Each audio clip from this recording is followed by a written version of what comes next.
পুরীতে এসে মহাপ্রভুর দর্শন করতে চলে এসেছি। দেখো পুরীধাম মহাপ্রভুর মন্দির, মহাপ্রভু জগন্নাথের মন্দির ওই পাশে, আর আমরা রাস্তার এ পাশে আছি।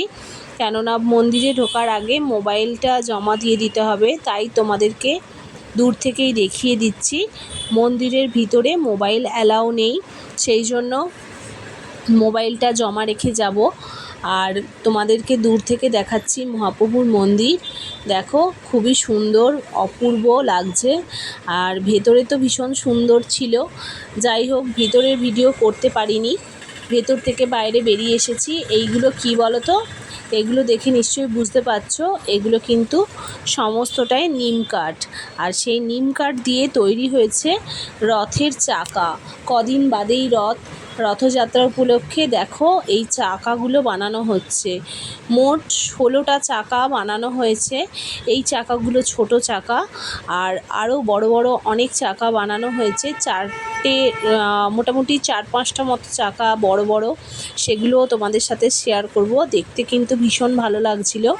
মন্দিরের বাইরেটা আমরা অনেকক্ষণ সময় কাটাচ্ছিলাম, আর মন্দির চত্বরের বাইরে অনেকটা জায়গা জুড়ে এই রথ তৈরির কাজ চলছে, আর তারই কিছু ভিডিও আমি তোমাদের সাথে শেয়ার করছি। আশা করি তোমাদের খুব ভালো লাগবে। আমার খুব ভালো লাগছিল, আর সেই জন্যই ভাবলাম যে তোমাদেরকেও একটু দেখাবো, আর ভিডিওটা করে রাখলাম। দেখেছো, এটা হচ্ছে সবচেয়ে বড় যে চাকাটা, সেইটা দেখো কতটা বড়। আর প্রত্যেকটা রথের চাকার হাইট কিন্তু 6 ফুটেরও বেশি, বিশাল বড় বড়।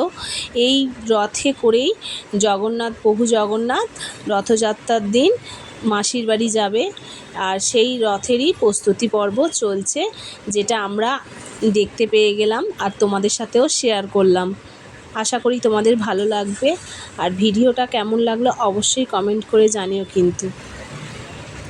এই ছিল পুরীর মন্দিরের সামান্য কিছু ভিডিও, যেটা আমি তোমাদের সামনে তুলে ধরলাম।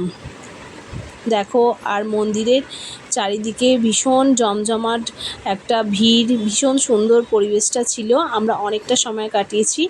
দেখো, এটাও বেশ বড় একটা চাকা, মানে এই রকম বড় বড় চাকা বেশ অনেকগুলোই ছিল, 4-5টা মতো ছিল। আর আমরা এখানে দাঁড়িয়ে একটু গল্প করছিলাম, কেননা অনেকক্ষণ সময় কাটিয়েছি, এবার বাড়ি যাব। চলো, টাটা।